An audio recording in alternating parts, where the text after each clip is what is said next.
You guys, I dropped my phone in the toilet a couple days ago, but we're back. And today we're gonna learn how to write down choreography.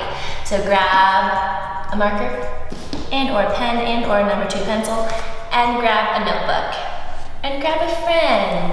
Hey, Bray. Hey. All right, my lovely friends. So writing down choreography can seem a little daunting because you're like, how the heck am I gonna write down? Okay, but I have lots of different tips for you guys because I am a choreographer, obviously, and I have to write down choreo all of the time. So, number 1, numero uno. How do you say it in French? I speak French, so you think I would know, but I'm getting camera shy, so I cannot remember. I wrote, write it how you would teach it. So break it into sections is my first tip. You don't want to just write it in one big block because you might get a little overwhelmed when you go to teach it. So you want to break it into sections of how you personally would teach it. I normally break it down by lyrics or by the wording. So I would use the first verse, section, second verse, section. That way, it's organized for me when I'm teaching. I'm like, okay, yeah, that's the first part, that's the second part, and you know when to take natural breaks. So, break it up into sections how you would teach it. Thank you for watching. Okay, tip number 2 is so crucial in my humble opinion. IMH, what do the youths say nowadays? In my opinion? No, IMO. In my opinion. Use imagery and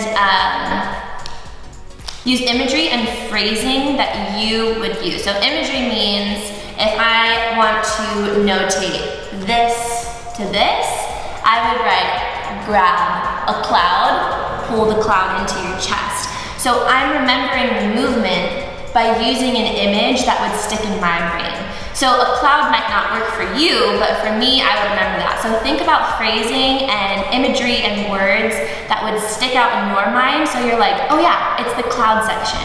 Or oh yeah, it's the crawling section, right? You choose words that are standouts for you as a choreographer, so you know exactly where to pick up from in your choreography. So use imagery and phrasing that you like. Okay, third tip is to use proper technical terms when you can. So if you're doing a chaîné or a piqué or a jeté or a pirouette, write that down so that you also have a marker of that section, right?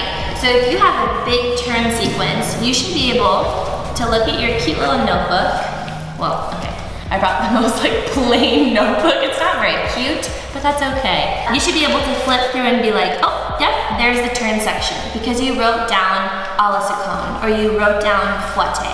So make sure the way that you're writing it is as technically accurate as possible so that it's easy for you to find what I call markers in your choreography.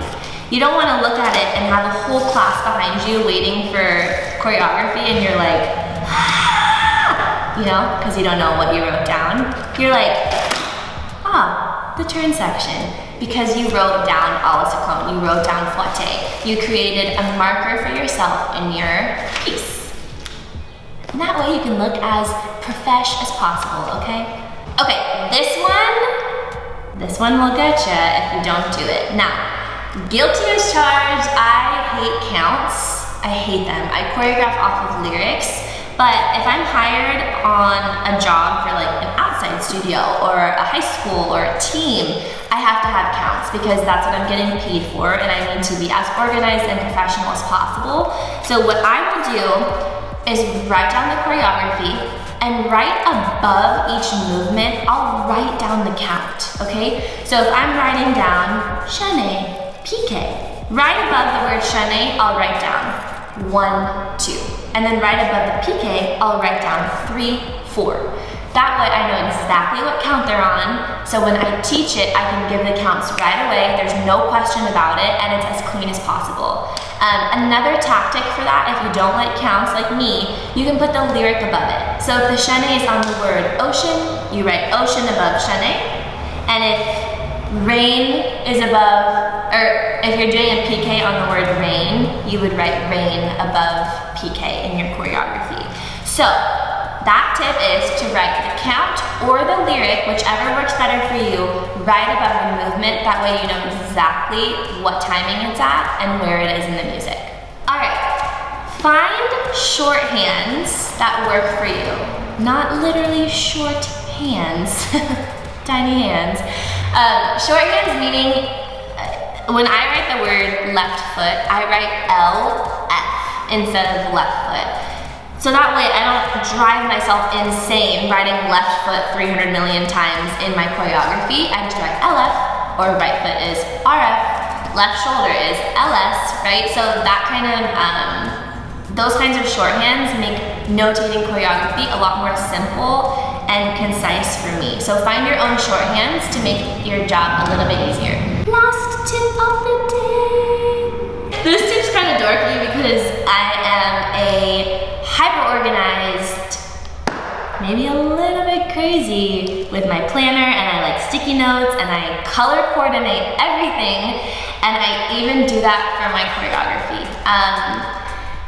So let me give you an example. If I'm choreographing a big group, okay, say there's like 25 dancers, they're not all gonna be doing the same thing at the same time the whole dance, right? So I would put group 1 in purple, group 2 in blue, soloists in yellow. That way when I'm teaching it, I'm like, okay, yes, Sarah, Ashley, Jennifer, you guys are blue. This is what you're doing. Jordan, Jimmy, John, you guys are group 2. You're in purple. This is what you're doing. So it's just a way for you to stay as organized as possible and as stress-free as possible. So I would color coordinate if you're doing a lot of complex movement. And again, that's a way to mark your choreography so you know what the heck is happening. That was loud. I know. Okay, so we're gonna do some real-time choreo. This is genuinely how I choreograph.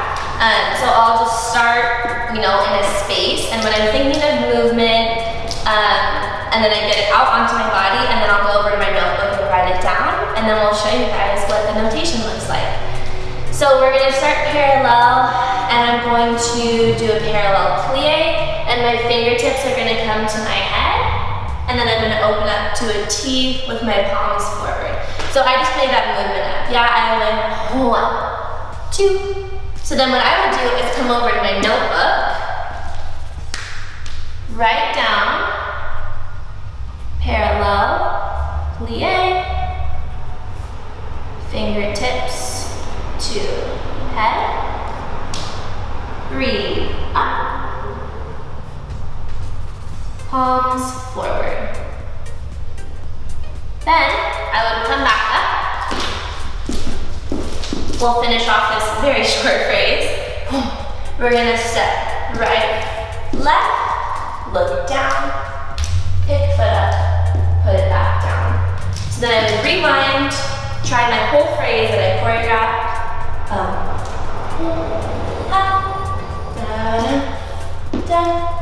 Dun. So I would come back, write down the remainder of the choreography. So 2 steps. Forward, right, left, look, right, pick, right foot up, squish, bug. Then I can come back up, find the counts to what I did.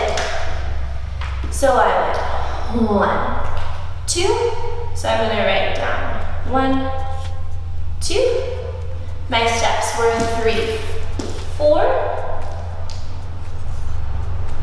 3, 4, 5, 6.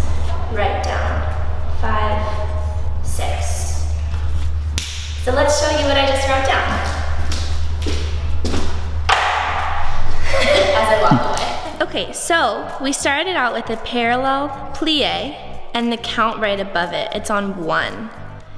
FT stands for fingertips, so those are the shorthands I was talking about. Fingertips to head. Breathe up. So there's the imagery, right? The imagery of breathing. And that's on 2 with palms forward. Again, a shorthand. 2 steps forward, right, left. Now I used an arrow to show that you're looking to the down right diagonal. And again, the count's right above it. Then pick right foot up, squish bug. That's the imagery right there. So you're picking your foot up, squishing the bug. And that's on 5, 6. All right, friends, hopefully that was helpful for those of you who are maybe choreographing for talent shows or teams or whatever. Whoever you're choreographing for, you have to know how to write it down. So maybe that brought some sense of organization and some clarity to what you do. So let me know if that was helpful. Let me know if you liked the tips and what else you guys want to see. Happy choreographing, and I will see you guys next week. Love you. Mwah.